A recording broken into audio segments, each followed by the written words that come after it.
I have had the pleasure of hearing Trevor 2 or 3 times, and I'll tell you, fasten your seatbelts. He has been described as one of the world's leading experts on the radical left and their influence on Barack Obama. Trevor's book, his last book, Barack Obama and the Enemies Within, identified these people and other extremists that he's going to describe to you today.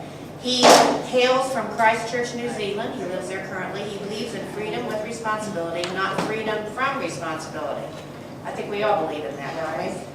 His ideal society is one in which government is confined to protecting its citizens from criminals and external enemies. He believes in working with all those who are moving in broadly the same direction. He's founder and editor of KeyWiki.org, a rapidly growing website with the goal of unlocking the covert side of U.S. and global politics. He's an internationally known blogger and researcher, and noted among other things for exposing the communist background of Obama Green Job czar Van Jones. And so he also was the first to publicize Barack Obama's ties to Hawaiian Communist Party member Frank Marshall Davis. So we're very honored and pleased. In fact, I met his handler, I don't think that's the right word, but it kind of is. Regina Thompson, when I was in D.C., we were seated next to each other, and she said that she worked with Trevor, and I said, oh my gosh, she's going to go forward soon. And so here he is here today, Trevor Loudon.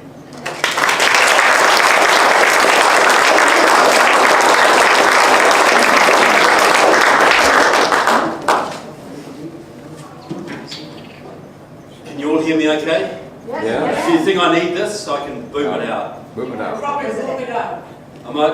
So can you all hear me okay down the back? Yes. Can you understand the genuine southern accent? Yeah.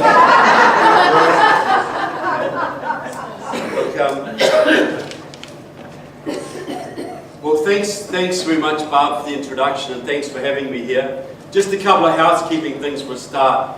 There was a little bit of a mix-up, so my books, I've only got a couple of books here, the rest didn't arrive, but we can take orders for them, and you can write what message you want in the book, and I'll mail them from Orlando in about 2 days' time. So that's a possibility. Also had some tapes there, which were done by a friend of mine, who's a film professor in Chicago. He used to work in the Czech Communist President's office, and they basically detailed how much of what we call the collapse of communism was faked. You know, the Soviets were under huge pressure from Reagan, and they knew they were going to have a real collapse on their hands and blood on the streets if they weren't careful. So they did a managed retreat, and they left a lot of their people in power, in positions, so they could come back later, which is what you see playing out now in the Ukraine. You know, they're trying to grab that back so they can then dominate Europe. That's their plan. So look, thanks for coming along today.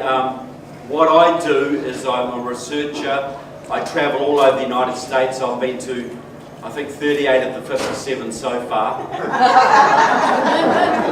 And spoken to more than 200 Tea Party groups. And I'm real proud to be associated with your movement, I'll tell you. Now, so what's the official name of the group here right now? South Pinellas 912. South Pinellas 912. I've been in the region several times and spoken to different groups, and I see a lot of familiar faces here, and it's real nice to catch up. You know, it really, really is.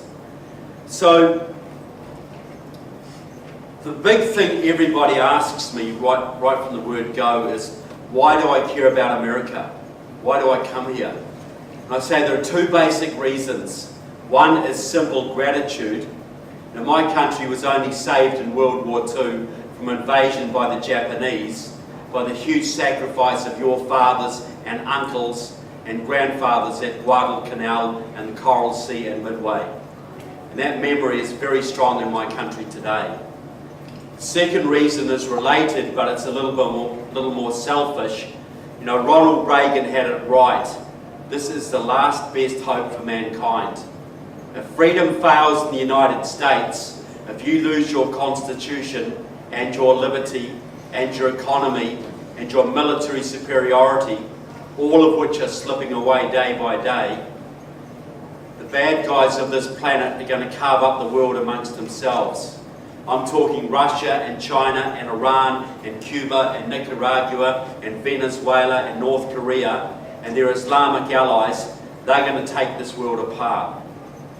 The only thing that's stopping them is your military and your willingness to use it right now.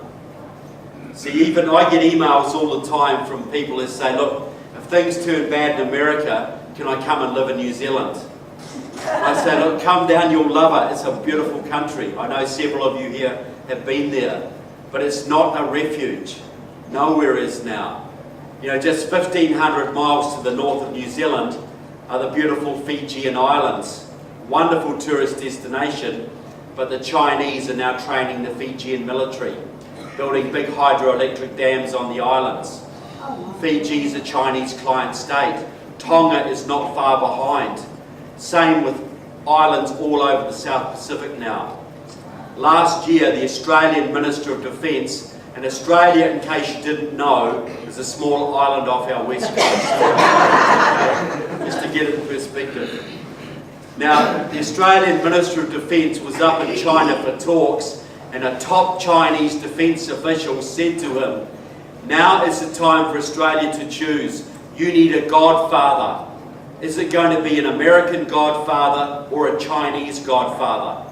If you are smart, you will choose China, because we are the growing power in the region. Now, he wouldn't have been cocky enough to say that under Bush or even under Clinton, certainly not under Reagan, but he's cocky enough to say it now because he sees the leadership coming out of your White House. And all around the world, folks, your allies are freaking out.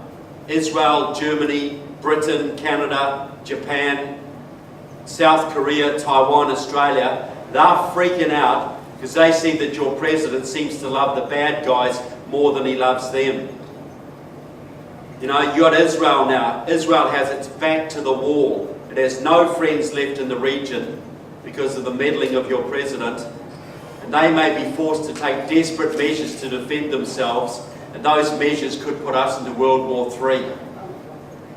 And you've got Japan, which was never supposed to rearm after World War II, but is now rearming. And that worries us in Australia and New Zealand, I can tell you. But we don't really blame them because we understand that the Japanese cannot trust Mr. Obama to protect them from North Korea and China. You know, your allies, they saw what happened to Czechoslovakia and Poland. Their missile shield was taken away from them, exposing them to the Russians. They see what's happening to Israel. They saw what happened to Georgia, totally abandoned to the Russians. They're seeing what's happened to the Ukraine right now. That country is trying to break away from Russian domination. Their government has been vilified as Nazis and fascists, typical Russian propaganda. What does Obama do? He sends John Kerry over there. What's John Kerry going to do? Threat to take away their ketchup supplies. That's going to terrify Putin, is it not? You know, they're on the verge of taking the Ukraine back, folks. If they take the Ukraine back, they can dominate Europe. And that ain't going to be good for any of us. So all around the world, people, your allies are looking at your current leadership and are freaking out. And you saw where this is going when your president called for help to go into Syria. All your allies were lining up, right? Couldn't wait to get on board, could they? One country. And I'm not saying they should have gone into Syria. There was madness. But it just shows where American prestige is going. So you've got a president who's busily slashing your military to ribbons. He wants to cut your nuclear arsenal down to 265 nukes. The Russians alone have more than 6,000 that we know about. But they would never use them against you, would they? Or blackmail you with them because they're your friends now, right? Just like the Chinese are. Chinese are building up their military day by day. The Russians are getting more aggressive. The Iranians are getting more aggressive. The North Koreans are testing EMP weapons that could put your country back into the Stone Age. But this is the time to cut your military, right? This is the time to slash your military to ribbons, cut weapon systems, cut whole divisions out of your army and navy, because the world is on the edge of a new era of peace, right? How does that work, folks? No, Obama is abandoning Reagan's doctrine of peace through strength. That doctrine kept the world safe for many years, people. It's now going out the window. So if you lose your strength, what's going to happen to your peace? When the Russians and the Chinese get aggressive with you, what's going to happen with your allies, folks? They're all going to back you up, are they? Is that what's happening in the world today? So I just want to say, I come from a country in the South Pacific who understands what it's like to be saved by a stronger power in the face of invasion. Every Westerner, every Canadian, every Japanese, every Australian is freaking out because they're looking at what's happened to your country, and we understand that this carries on further. We're all in deep trouble, folks. And don't think you can bug out to New Zealand, because the minute you pull out of the Pacific, the Chinese take us. So there's a real strong vested interest in America staying strong, restoring your constitution, keeping your economy going, and keeping your military strength up there. Because if we lose that, people, we lose everything. Everything. It isn't just America goes down, it's the entire Western world that goes down. Now my book, I've got 2 books on the market. The first one was Barack Obama and the Enemies Within. All about Obama's ties to pro-Soviet communists like Alice Palmer and Frank Marshall Davis and Quentin Young. That was nearly 700 pages, folks.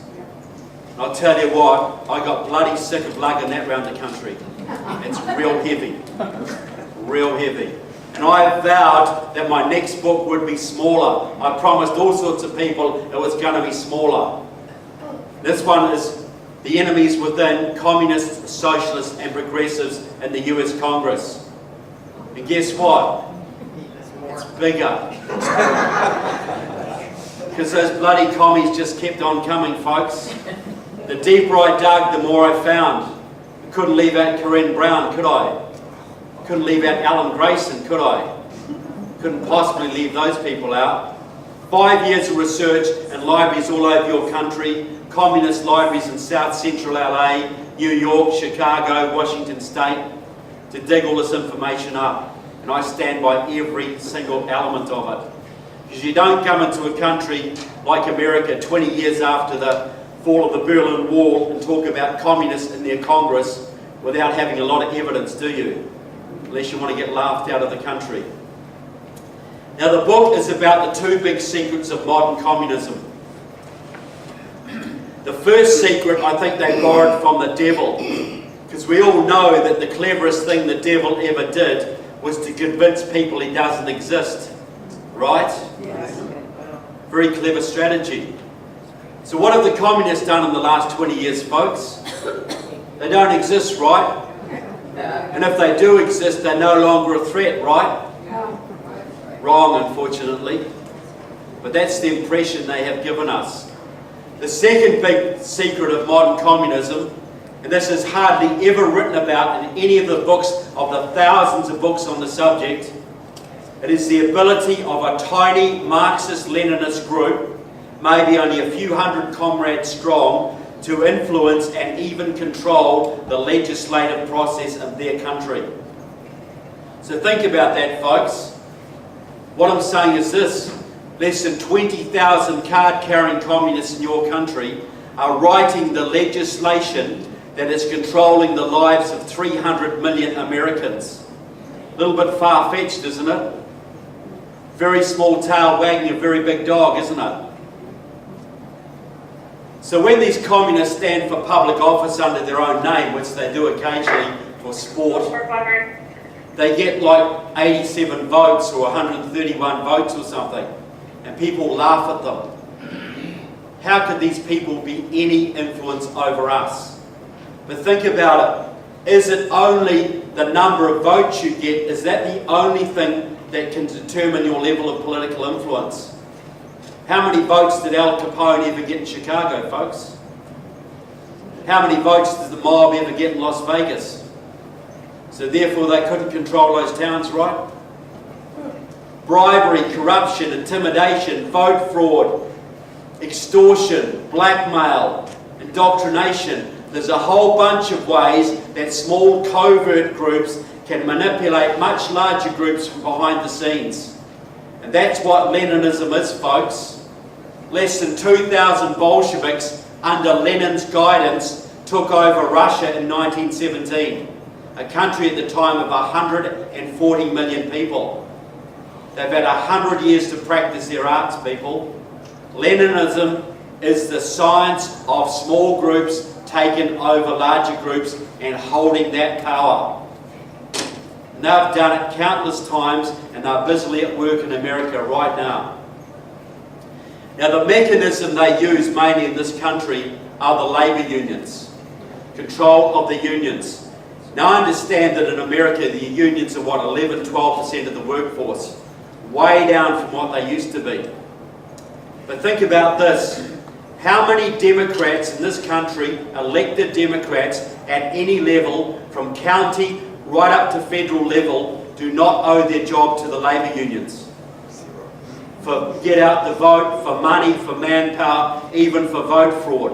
Though I know that doesn't happen in Florida, does it? So think about it. You owe your job to the unions. They provide the money, they provide the manpower for your campaign, they find a few extra votes if you need them, and they do the get out the vote. And they tell you to promote a certain policy, or they won't give you that support next time. What do, folks? If you got any sense, you'll toe the line, will you not? Now, you are very lucky in this country. That's basically how it works.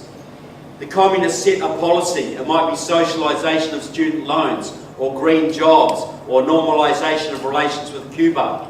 They set a policy, they make it labour union policy, and the unions make it Democrat policy. There's hardly a policy in today's Democrat Party, if any, that cannot be traced back to Democratic Socialists of America or the Communist Party USA, or both. That's how 20,000 communists, by controlling the labour unions, effectively control the policy direction of the Democratic Party and effectively control you. Now, you were very lucky in this country for a long time, because your unions were controlled by hardcore anti-communists like Lane Kirkland and George Meany. But in 1995 there was a coup.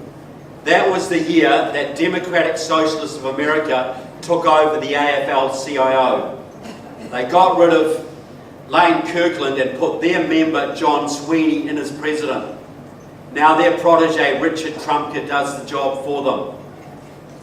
So that is why the Democrats have gone so far to the left in the last 15 years. That's why all the old Dixiecrats and the centrists and the moderates like Joe Lieberman have been purged. Because the unions took over the AFL-CIO and they set about a hardcore purge of any anti-communist or centrist or moderate elements. That's why the entire Democratic leadership right now toes the left-wing line. 100%. Not a rebel left amongst them. But this is all just me spouting off. This is academic. But I want to give some actual examples of how this works in practice. And the first example I want to give, if you've been following the news lately, you might have heard of it. It's called Obamacare. Keeping up, I see. Good to hear. Now look, I acknowledge that Obamacare is not yet fully socialised healthcare. It's not single payer, as they say, where the government pays all the bills. But guess where it's heading, folks? Harry Reid's admitted it, Jan Schakowsky's admitted it. This is going to fully single payer socialised healthcare. Now, I come from a country that's had single payer my entire life, folks. And I'll tell you what, it sucks. It sucks big time. Everything you've ever heard about it is true. But I still get people, liberals, even some conservatives will say to me, well, look, it's not really socialism. What about the uninsured? What about the pre-existing conditions? We have to do something about this. you know, maybe we just have to learn to live with this. It'll be okay. The big word they all forget is quality, folks. They all assume the equality is going to stay the same. But think about this. If you're in a free market healthcare system, and I know it's not free market here, but at least you still have elements of it. If you're in a free market system, you are a customer. And how do you business people in the room treat your customers? Pretty good, I hope. Otherwise you won't be able to afford to buy my books, I can tell you. That's what American business is, right? You make friends with your customers. You take them golfing. You send them Christmas cards. And if you're a doctor, your patient is your customer. And the longer your patient lives, and they're happier and healthier and more productive they are, the more holidays they can afford to give you, right? Isn't that how it works? Okay, what about you're in a single payer system? The government pays all your healthcare bills. Sounds great, doesn't it? All that responsibility off your shoulders. But think about it this way. The budget is going to be fixed. There's going to be a fixed healthcare budget, but the needs are infinite. Because healthcare needs are infinite, people. Budget's fixed, needs are infinite. What do you then become? You become a liability. And you business folk, how do you treat your liabilities? Eliminate them, right? Business 101, eliminate your liabilities. Now I've heard people say to me, look, under Obamacare, we might have death panels where people decide who lives and dies. Get real, people. You don't need death panels. Every head of every oncology department or cardiology department or renal department and every hospital in most of the Western world is his own death panel. You think about it, you're the head of the oncology department at Christchurch Public Hospital where I come from. You've got a budget of $30 million a year for chemotherapy to treat cancer patients. It's getting towards the end of the year, the budget's running low. You've got a 75-year-old guy in this bed who's got prostate cancer. You can give him $300,000 worth of chemo and extend his life 2, 3, maybe 5 years. You've got a 7-year-old girl in this bed. She's got leukemia. You can give her $300,000 worth of chemotherapy and extend her life 10, 20, 30, 50 years. She might grow to adulthood. She might marry, have a family, have a career. Your budget's running out, folks. You can only afford to treat one of them. What are you going to do?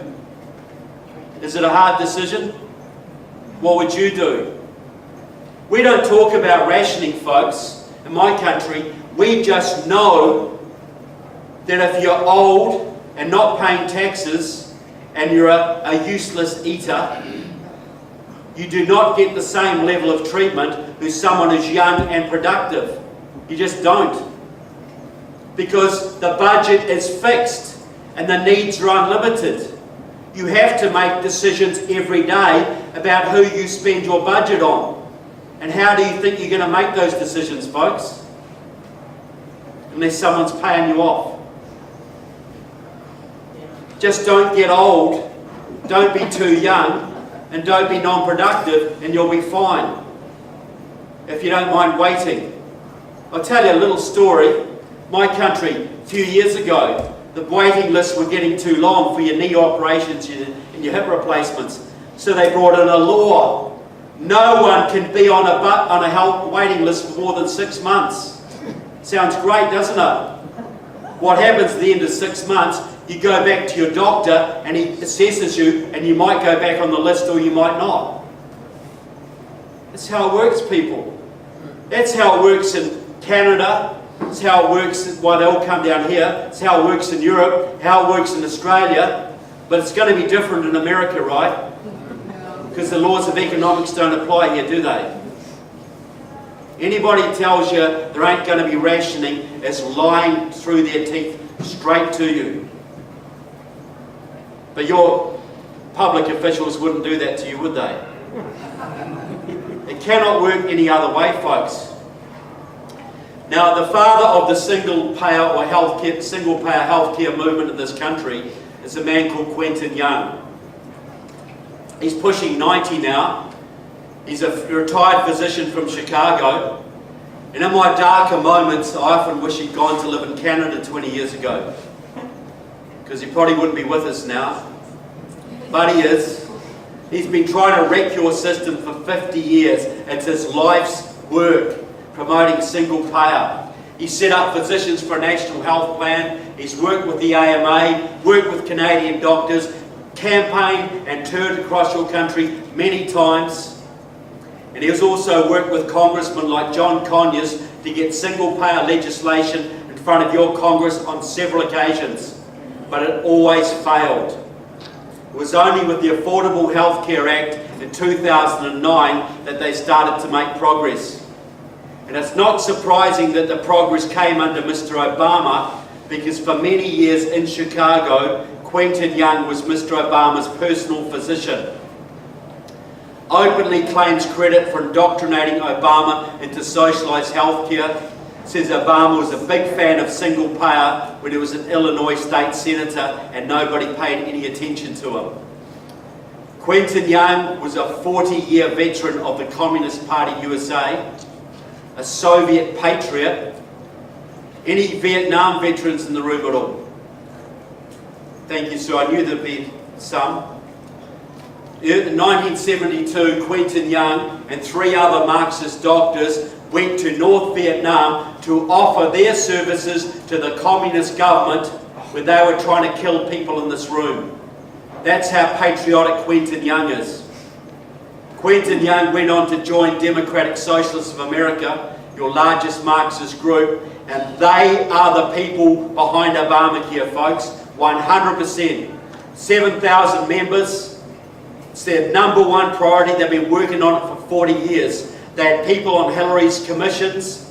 They controlled Physicians for a National Health Plan. They controlled the AFL-CIO, so they promoted it through that. They also controlled a Congressional Progressive Caucus, which they set up, 80 members of your House, the biggest caucus in your Congress, basically a tool of Democratic Socialists of America. And Alan Grayson's in it, Corinne Brown's in it, Federica Wilson's in it. There's 3 or 4 more from Florida, are all members of that organisation, all controlled by Democratic Socialists of America. Now, and DSA is now openly boasting in their publications that Obamacare is going to fail. Obamacare is going to fail, folks, but that's great, because then we're going to blame the greedy doctors and the greedy insurance companies, and single payer comes next. That is the plan. Deliberate plan. They know it's going to screw up, folks, and they're happy about that. No matter what misery it causes, they're happy. Now, to labour the point, just before the last election, the Obama campaign put out a little video designed to mock Mitt Romney. They said, "Hey Mitt, guess what? The joke's on you. You know how you hate Obamacare, you want to get rid of it? Well, guess what? The man who designed it for us, the architect of it, John McDonough, well, he was the man who also designed Romneycare. So ha-ha. And it's true, John McDonough did design both systems. Mitt Romney got a bill out of the Massachusetts state legislature, which is shot full of Democratic Socialists of America supporters, and he tried to push it back, make it less socialist, but he got his name stuck to it, and Massachusetts got lumbered with it. What the video didn't say is that John McDonough was the Boston chairman of Democratic Socialists of America. So a Marxist designed Obamacare. The same Marxist group promoted it through the Progressive Caucus and Physicians for a National Health Plan and the AFL-CIO, and another member of the same group personally indoctrinated your president into it. You think they might have had some influence, folks? 7,000 of them, and they're about to socialise between 1/6 and 1/4 of your economy. destroy the greatest healthcare system the world has ever known. Not going to let them do it, are you people? Because where would those Canadians come for their treatment, folks? This is serious, people. This ain't about healthcare. This is about control. This is about getting you dependent on the government for the most vital care you can have. Another example of how the communists are controlling you. They haven't got there quite yet on this one. Comprehensive immigration reform, otherwise known as amnesty. Big deal in this state, I know. But you have Republicans like Mr. Rubio, Mr. Pink Slip Marco, and John McCain and Lindsey Graham and John Boehner and Eric Cantor who tell you this is going to be good for the Republican Party, right? Because when the 11, 12, 13, 20, 30 million illegal immigrants get citizenship and voting rights, they're all going to be so grateful, they're all going to start ticking those R's, right? Aren't they? Lining up to vote Republican? Of course they will. Just like those 90% of the black population in this country who've been voting Democrat for more than 60 years, no matter what the Democrats do to degrade their families, they still keep ticking those D's, do they not? The 80% of the Jewish population in this country has been voting Democrat for 100 years now. No matter what Obama does to Israel, they still keep ticking those D's, right? People do not change easily. Look, maybe 20, 30, 40 years, the Latinos, who are most of the illegals, are socially conservative, they might start voting Republican. That's too late, people. We got 2.5 years to save this country, maximum. 2.5 years, and I'll explain why I say that shortly. It ain't going to change in 2.5 years, people. It can't be done. So why do these Republicans tell you this arrant garbage? Could it be connected in any way to the fact that the US Chamber of Commerce has spent more than $1.7 billion promoting amnesty in the last 10 years? What do you think the Chamber wants out of it, folks? Ain't hard to figure out, is it? Cheap labour to run their factories and farms and the orange orchards and whatever. Because their profits, people, are obviously far more important than your national integrity or your border security or the laws of your land, right? That's what they think. Is that what you think? I hope not. And could it be related, a coincidence that the Republicans who are most keenly promoting this rubbish are the ones most closely connected to big agribusiness and the Chamber of Commerce? Or am I being a little over-conspiratorial, perhaps? But the real drivers of this, folks, are the left, the Marxists. This started out in California in the 1950s. A man called Quentin Young, and a man called Bert Corona, Communist Party member, also a Democrat. He was the man who set up the Viva Kennedy clubs in the early 60s, the first organised effort to bring Latinos into the Democratic Party. On party instructions, and Soviet instructions I might add, he also set up a whole bunch of support networks for illegal immigrants through the Southwest and Southern California. Mostly on government or union money, these groups were designed to encourage illegals across the border, get them work in the factories and farms, get their kids into schools, get them green cards, citizenship and voting. The voting was the goal, people. And Bert Corona set up a whole bunch of networks to promote this and trained hundreds of activists to carry on this work. 3 of them are very prominent today. All work closely together, all Bert Corona disciples. One of them was Antonio Villagrosa, who was the mayor of Los Angeles until very recently, a hardcore Marxist, Communist Party supporter. He turned Los Angeles into a sanctuary city. He forbade the LAPD from enforcing immigration laws and the illegals flooded in, changed the entire demographics of that state. Another member of this group is Gil Cedillo, another Communist Party supporter. He was, until recently, the head of the California State Senate. Big-time immigration activist. He got the DREAM Act pushed through in California a couple of years ago, which gave all sorts of so-called rights to the children of undocumented workers.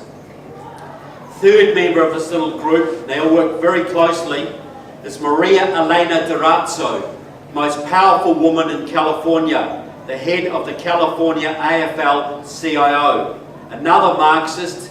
She promoted the massive initiated the massive union-driven voter registration drives and Latino get-out-to-vote efforts that have added hundreds of thousands of Latino voters to the California rolls, almost all Democrats. All a deliberate program, folks. And what has that done? California was once a reddish-purplish state. Now it is solidly blue. Even Orange County, once the most conservative county in the entire United States, is purple. All the result of the work of Bert Corona and his disciples. A deliberate program. A Democrat importation scheme. That's all it was. Go to Arizona. Politician died there in 2012. Guarantee you've never heard of him. Most successful politician out of that state in decades. A man called Lorenzo Torres. He was the head of the Communist Party USA's Latino Commission. His job was just like Bert Corona, to set up illegal immigrant support networks from Texas to Nevada, New Mexico to Colorado, Arizona to California, right across the Southwest, to bring them across the border and get them settled.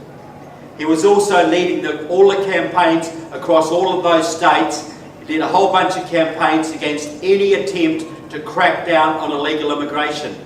He led the big charge against SB 1070 in Arizona 2 years ago, which thanks to people like you was defeated.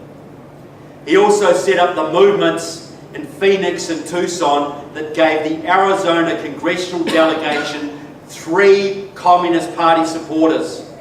Arizona, one of the reddest states in the Union, has got 3 pro-communists in its congressional delegation. Raul Grijalva, Ed Pastor, and the freshman Kirsten Sinema, all done by Mr. Lorenzo Torres. Now, right now, who's leading the movement now? You would have seen this man on TV wearing a purple shirt leading an immigration rally, I can guarantee it. His name is Eliseo Medina. Until recently, he was the Executive Vice President of the SEIU Union, the largest union in your country and the one with the biggest Latino membership. He is a card-carrying member of Democratic Socialists of America. He's a big-time supporter of the Communist Party USA and a former member of Obama's Latino Advisory Commission. He works very closely with Raul Grijalva on immigration issues and very closely with Luis Gutierrez, the rep from Illinois, who is driving the immigration issue through the House. Gutierrez is a former member of the Puerto Rican Socialist Party, a pro-Cuban Marxist-Leninist group. Medina is the leader of the movement today. He got the bill that went through, he pushed the bill through the Senate. He works with Obama on immigration issues. Obama admits to consulting him on these issues. And he has been trying to get the bill pushed through the House. He's been getting all his union comrades across this country, rallying outside the offices of Republican congressmen to get them to flip their vote on immigration. He is the leader of this movement right now. Now just think about this to prove a point. Which organisation in this country 20 years ago was leading the charge against illegal immigration? Which organisation was constantly lobbying Congress to increase penalties on any employer caught employing illegals? The unions, folks, the AFL-CIO, because they saw that illegal immigrants were unfair competition for their members and would drive wages and conditions down. Perfectly true, very logical. So today in 2014, which organisation is leading the charge to legalise illegal immigrants? The unions, the AFL-CIO. Why the big change, folks? Why was it bad for union workers 20 years ago and good for union workers now? The fact is it isn't. But 20 years ago, before 1995, the AFL-CIO was there to represent the interests of its members.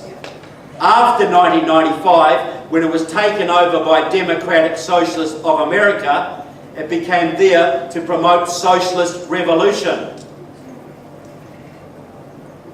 The AFL-CIO, folks, is quite happy to sell out the wages and conditions and jobs of its own members because the revolution comes first, people. And a whole bunch of union members need to wake up to that one. And it ain't easy to get union members to vote against their own interests. It took the Marxist, the DSA member, Eliseo Medina, 5 years of lobbying to get the AFL-CIO to reverse its policy at their convention in Louisiana in 2000 from anti-illegal immigrant to pro-illegal immigrant. The Marxists did it, folks. He got the unions to flip. So why does he want it? What is the big deal? Well, Medina let the cat out of the bag at a big progressive conference in Washington, D.C. 3 years ago. He got up in front of the comrades and said this: getting an immigration bill through the House and the Senate is the #1 priority of the progressive movement. We have to get citizenship and voting rights for our 11 million undocumented workers. Our #1 priority. And did he talk about compassion or reuniting families or giving immigrants a break or the American dream? Not a bloody word, folks. All he said was this: in 2008, Latinos voted overwhelmingly for Obama and progressive candidates. If we get our 11 million undocumented workers citizenship and voting rights, they will stand by our movement. That will give us at least 8 million more Democratic Party votes. That will give us a governing majority, not just for the next few election cycles, but for the foreseeable future. In other words, forever, folks. Think about it. The Democrats get 8 million more votes. Texas goes blue. Most of the Southwest goes blue. Florida is blue forever. But if you just take the Electoral College votes from Texas, your second most populous state, and add them to those of California, your most populous state, which they've already got through illegal immigration, combine those two totals, it makes it mathematically impossible for the Republicans to ever win another presidential election. It cannot be done. One-party state, folks, controlled by the unions and the communists. And if you think that Democrats are arrogant now, you imagine what they'd be like with 8 million more votes in their pockets and the Republicans permanently out of office. It wouldn't just be the IRS they send after you, folks. This country won't be like France or Germany. This will be like Venezuela very quickly and Cuba not long after, because that is the plan. And you have Republicans telling you this is good for the GOP. They are not only betraying their own party, folks, they are betraying their own country. And they need to be primaried out as soon as possible, and you folk are the people to do it.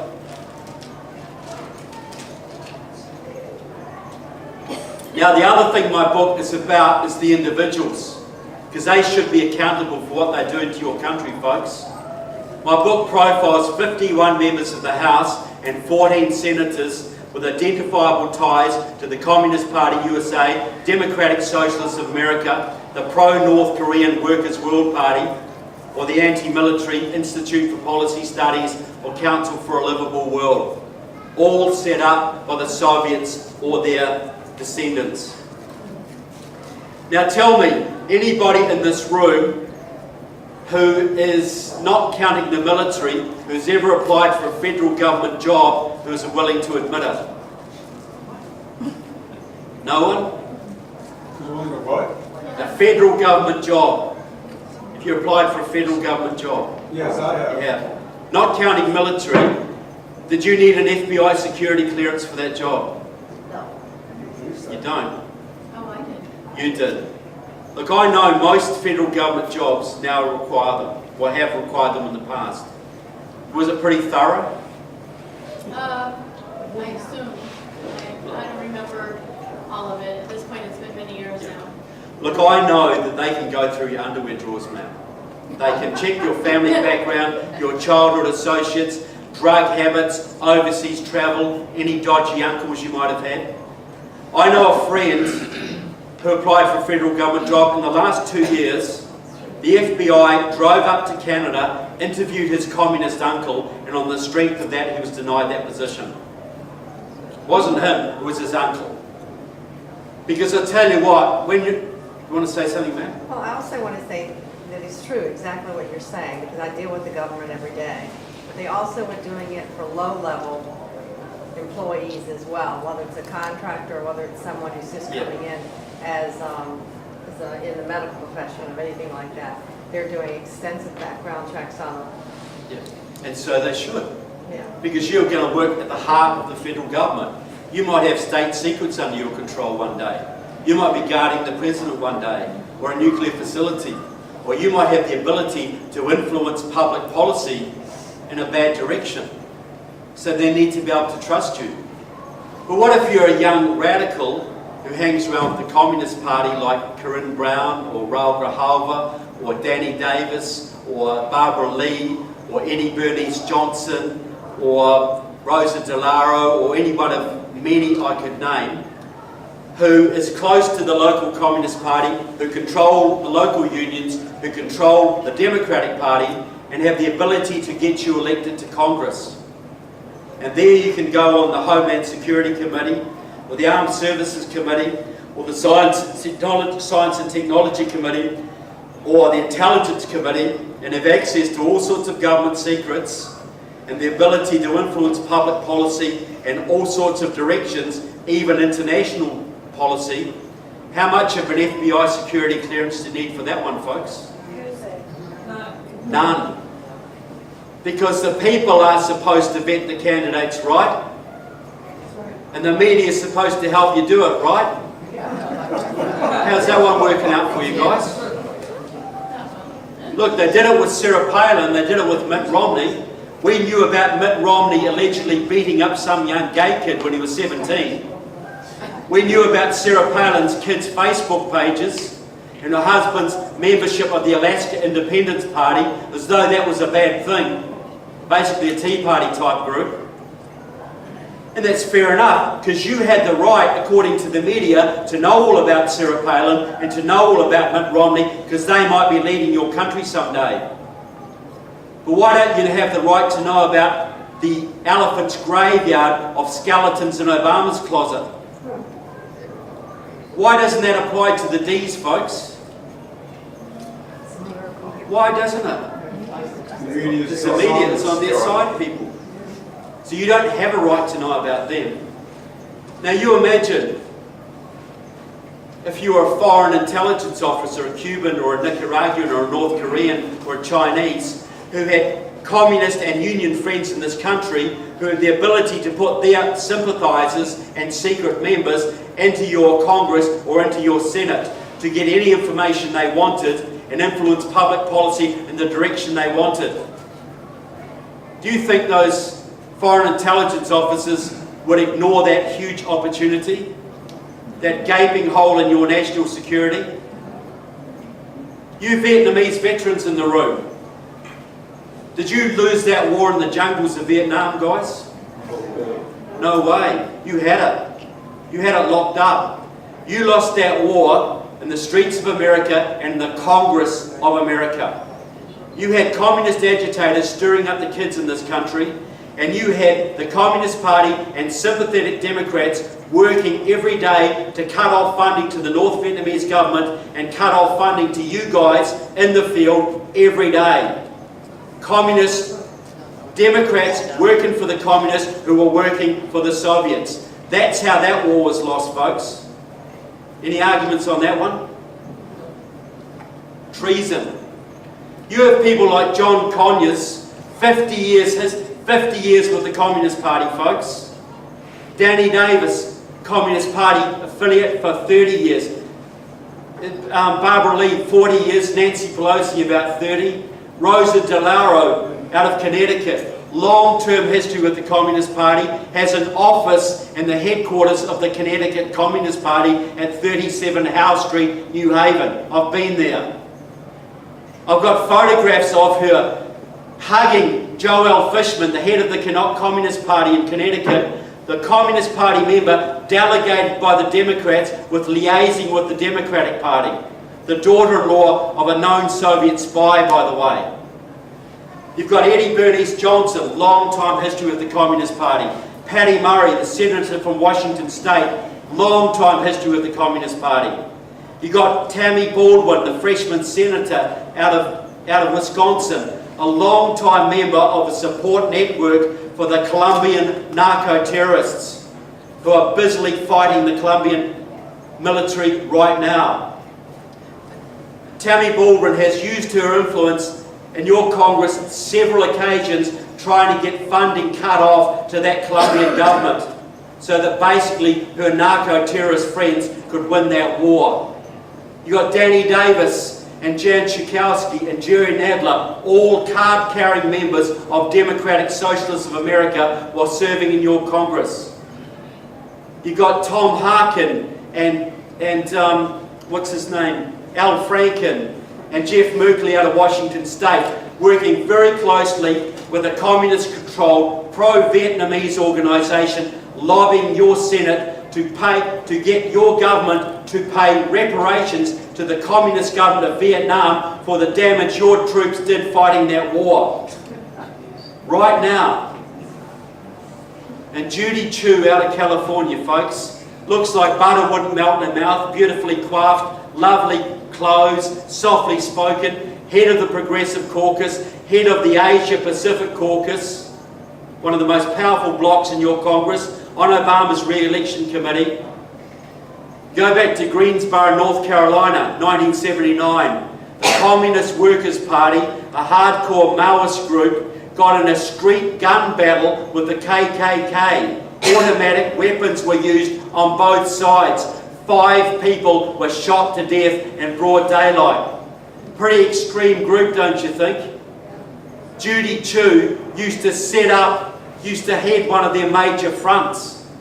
When she goes to China, which she does all the time right now, to build business ties between the China and America, when she's in China, she says, "I am coming home." The Chinese press describes her as China's representative in your Congress. Right now, she works with at least 5 former members that I know of the Communist Workers' Party, right now. One of them helped her to set up the Asia Pacific Caucus in your Congress. 30 congressmen are members of it. Right now, people, you have members of the Congressional Black Caucus going down to Cuba on a regular basis to confer with the Castro brothers, and I quote Raul Castro in my book, boasting about this, how they are working to change public policy in your country to loosen trade and travel restrictions on Cuba. So basically they can send more spies and terrorists to your country.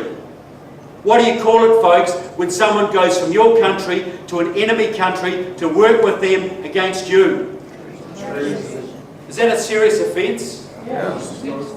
It's happening every day, folks, because there's no checks. You have at least 100 members of your House and 20 members of your Senate who wouldn't get a basic security clearance to clean the toilets at any military base in your country. And neither could your president. And do you think your enemies are not using this massive hole in your national security against you? If you do, I've got a bridge I can sell you. It's that great big Skyway one. It's up for sale. You want to buy it? But I don't want to depress you folks with any of that or bring you down in any way.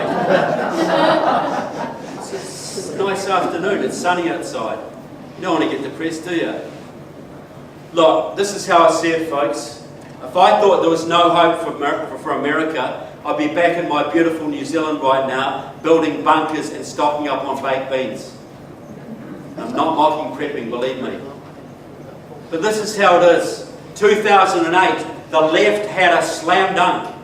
They had the House, they had the Senate, they had their man in the White House.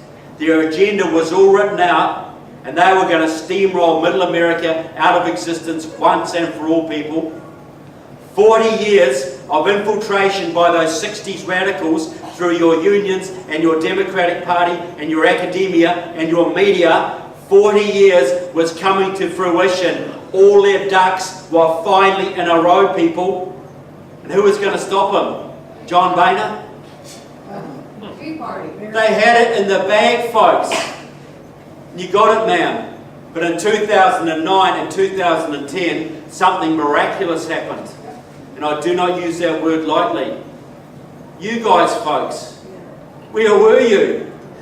I didn't see you coming.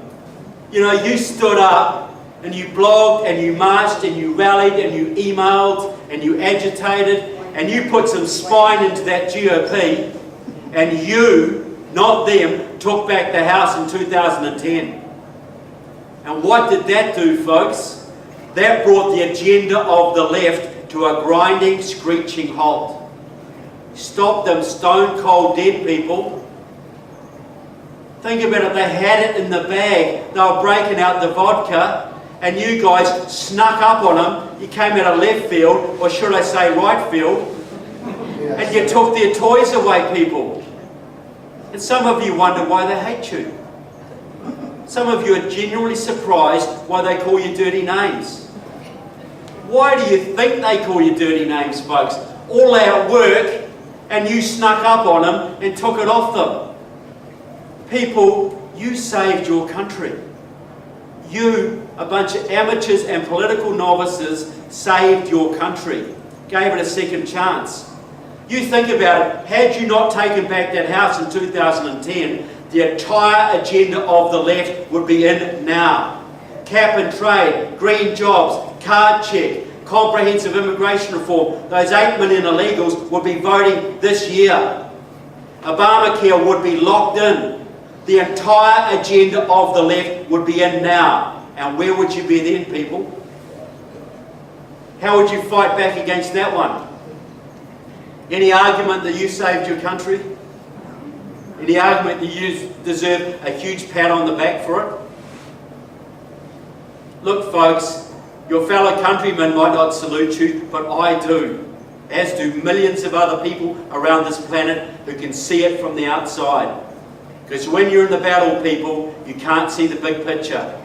Sometimes it takes an outsider to let you know what you've done. But I'll tell you what else you're doing, people. You have kick-started a second American Revolution. You and Glenn Beck, your 9/12ers, the Tea Party, because there are millions of people like you now around this country. I've been to the bluest of the blue states. I've had huge audiences in Michigan and Illinois and Massachusetts. You get out of the main cities, folks, there are millions of people like you who love the Constitution, actually read the Constitution, understand the Constitution, the Bill of Rights, all the amendments, the separation of powers, all the things that make you exceptional. There are millions like you. There's never been more since that first American Revolution. And you have fought back Common Core, the light rail. You've fought back Agenda 21. You've taken over school boards and county commissions. You've taken over those precinct positions in the GOP. You're altering things all over this country, folks. All over. Look,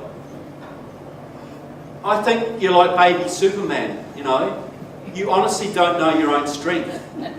You really don't.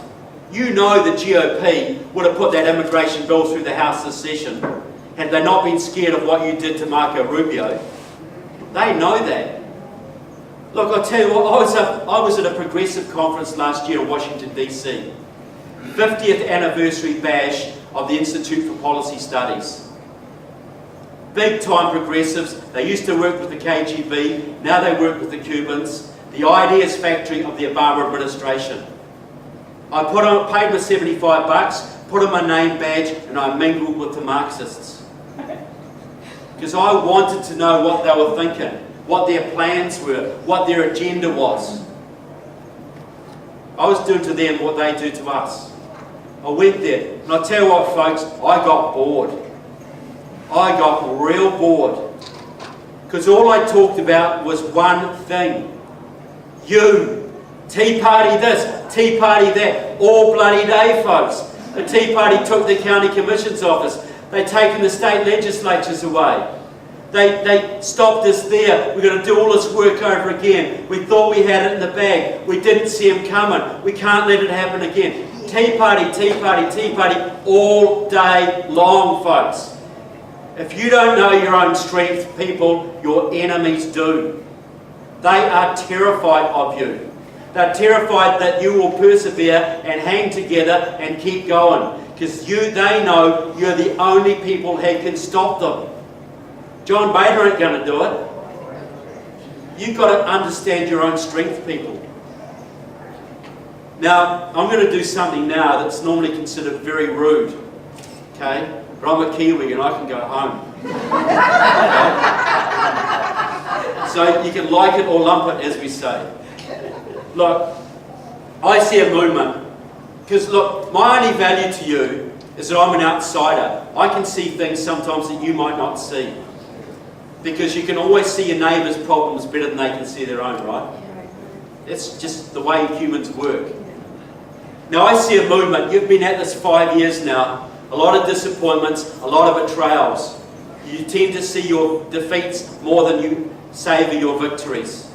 A lot of burnt out people. Are we doing any good? Should we persevere? Should I go and play golf instead? Am I making a difference? All these questions that I hear all the time, folks. Not just you, all over. Look, this is how I see it. You've had 100 years of progressivism.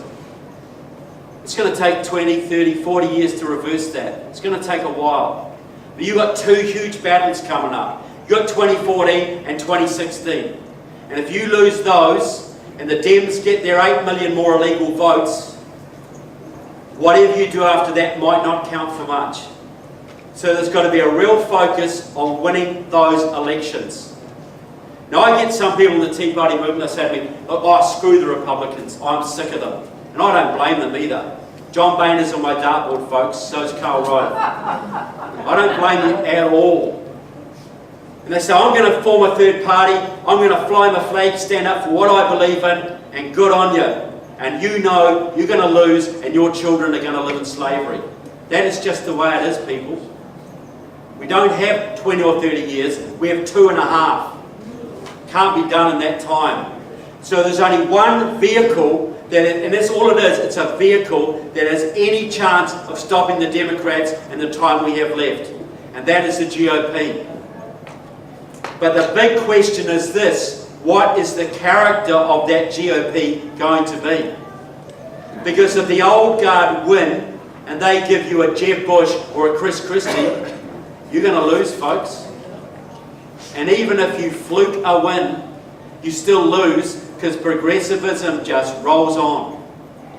But what if you win, folks, and you get a leader, say like a Ted Cruz? Things could be very different, right? But how do you win? So I'm going to take it back, go back to 1976. You'd been losing your freedom, Republican, Democrat for years. And people were getting pretty sick of it, but they saw no way out. It was all the same. The D's and the R's weren't much different. But there was a difference that year, folks. Because a man came out of California with a very different vision. And he didn't talk about gross national product figures. and all the things Republicans think turn people on. He talked about a shining city on the hill, and peace through strength, and the Constitution, and liberty, and the American dream. You saw Ronald Reagan, folks, and you saw what he stood for, and millions of people around this country loved his message. And the grassroots got behind Reagan, and they pushed and pushed and pushed to get him the Republican nomination in 1976. And what did the Republican old guard do, folks? Those old Rockefeller Republicans. They hated him. They sabotaged him. They slandered him. They pushed back against him. They banned him from speaking in Ohio, folks. The Ohio Republicans banned Ronald Reagan from their state. Any of this sound familiar to you guys? And they beat him because Gerald Ford got that nomination. Gerald Ford went up against Jimmy Carter, and Carter won. And how did the Carter years work out for you guys? Your second worst ever president, right? Interest rates up to here, gas queues round the corner, Iran, Panama, a disaster. You're still suffering from it. But he only got 4 years. Because in 1980, and this is the important point, the people just like you did not give up. They got behind Reagan again in 1980. They filled those Republican precinct positions. They got organised and disciplined and focused. And this time they were not going to take no for an answer. This time they forced the GOP to give them their candidate. The people chose Reagan, folks, not the GOP. Reagan got that nomination. He took the country in a landslide, folks. And what happened? The hostages were back the first day. He took down your taxes. He restored your military. He took on the Soviets. He took them out. He built your economy. He got your economy booming, folks. Took him a while, but he did it. He restored the pride in your country. Anybody going to argue with me that he wasn't the greatest president of the 20th century? And why did you have a Reagan revolution, folks? Because people like you ignored that bloody GOP and got their candidate for a change. That's why. I just digress a little bit because I see a few younger folk in the room. We're always told, right, we need the young folk in our movement. You know, and to do that we need slick, cool, young candidates, nice haircuts, nice suits, maybe a few liberal values, because that's what the young love, right? What crap. No? Think of Ron Paul out of Texas, right? He's young and hip and cool and charismatic, right? He's a grumpy old bugger. That's what he is. But he's a principled grumpy old bugger. He stands up for the Constitution. I don't agree with all his stands, but he's consistent. He stands for the underdog. He doesn't take any garbage. He doesn't back down. He stands for liberty. And where's his fan base, people? The colleges are full of them, folks. The young people love him like a chocolate. They do, you know. They love Ron Paul because he stands up for principle. And what did Reagan do, folks? Reagan was just like Ron Paul, only a lot more charismatic. But the young loved him. They stood up for him and rallied in their hundreds of thousands because he stood for something. Look, I go around this country at airports, I wear my Reagan badge quite often. I've had 16-year-old girls with wacky looking goth haircuts come up to me and look at that badge and say, wasn't he great? How do you think I get on with a Gerald Ford badge, folks? Not quite the same. Is there a message there? So right now, this country is Carter on steroids.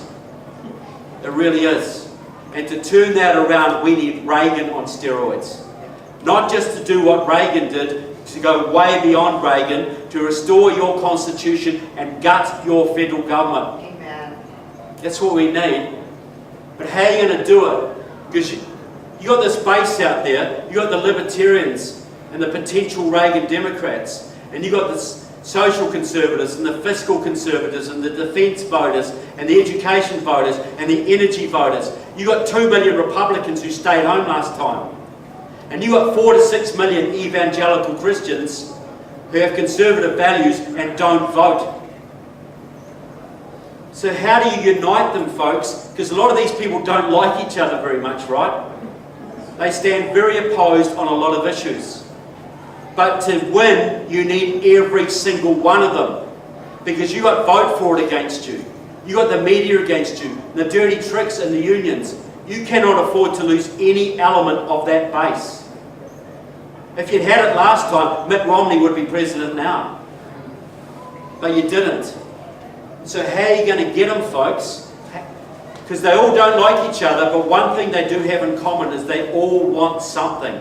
Every one of them has a pet issue. I'm sure everyone in this room has a pet issue. Whether it's Common Core, whether it's national defence, or the Federal Reserve. Everybody's got something, right? Second Amendment, whatever it is. Now, if I was a man like Ted Cruz, and I'll pick him because he's the front runner right now. By the way, anybody seen the Ted Cruz tattoo posters? Pretty cool, right? You imagine Barack Obama doing that? Hillary Clinton? Okay, look. If I was Ted Cruz right now, this is what I'd be doing. Because I would want to get that Reagan base together now. Now. Before Jeb Bush gets up ahead of steam. So how are you going to do it? I'd be going to all those groups and say, I'm going to run early, and I want you on board. The first thing I'm going to do is Alan West is going to be on my VP ticket. Okay? And then for you libertarians, I want your million votes. 1.2 million. I want your votes, and to get those votes, and to do good for this country, Rand Paul is going to be Secretary of the Treasury, and he can do what he damn well wants to the Federal Reserve and the IRS. Carte blanche.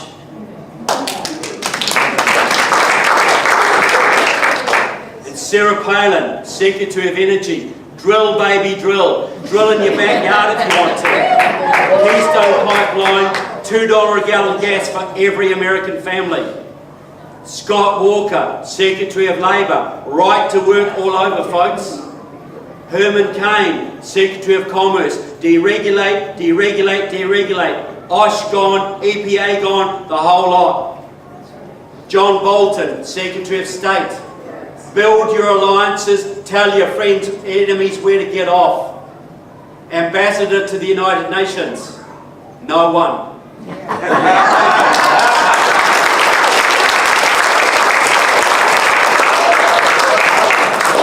Dr. Ben Carson, Secretary of Health and Human Services. Attorney General, Mark Levin.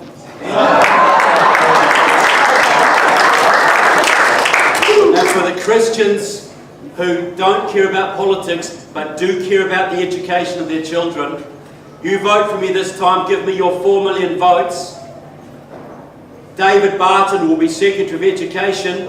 Common Core is gone, and education is devolved to the states, the counties, the commissions, the charter schools, the parishes. Think about it. You go through the whole team. Would that unify the base? Yes. Would you get enthused about that? Yes. Would you get out of bed every morning and door knock and phone bank and campaign and open your checkbooks to get those people into positions of authority? Yes. Yes. And it's all there, people. You've never had a bigger base. You've got more constitutionalists and conservatives and patriots than you've ever had. You've got all these proven leaders out there who know what it takes to win and know what it takes to turn this country around. Do what Reagan did, folks. Build the base. Unify the base. Think about it. Did you have a founding father in this country? You had founding fathers, folks. You didn't just have George Washington. You had George Washington and Thomas Jefferson and Samuel Adams and Benjamin Franklin and Patrick Henry and James Madison. You had a whole team, folks. You have a team now. You have the base and a team of leaders. Who's going to stop you? What would the media do with that one, folks? Because right now you put your eggs in one basket, and they can demonise a Sarah Palin or a Mitt Romney, but you try demonising 15 Rottweilers who are backing each other up and don't take any crap from anyone. You see how that goes. Think about it, folks. The leaders are there, the people are there. Unite the leaders with the people. Who's going to stand in your way? You can take this country back, folks. Now I just want to say, so what I'm asking for is this. You've had 5 years of hard work, people, but I'm asking you for at least 2.5 more. Can you do 2.5 more? Yes. Because think about it. 2.5 years is going to decide the fate of not just your country, but the entire Western world. Your children and my children. Think about it. The very least, if you do 2.5 years of hard work, the very least I can promise you, the very least is the right to look your children in the eye and say, I did everything I could. What is that worth to you guys? And if you win, and you can win, people, you can give your children not just the country you inherited, but one even greater. What is that worth to you? So I just want to say to you folks, thank you so much for what you're doing for America, for my country, and for liberty. God bless America, and God bless the 912ers. Thank you.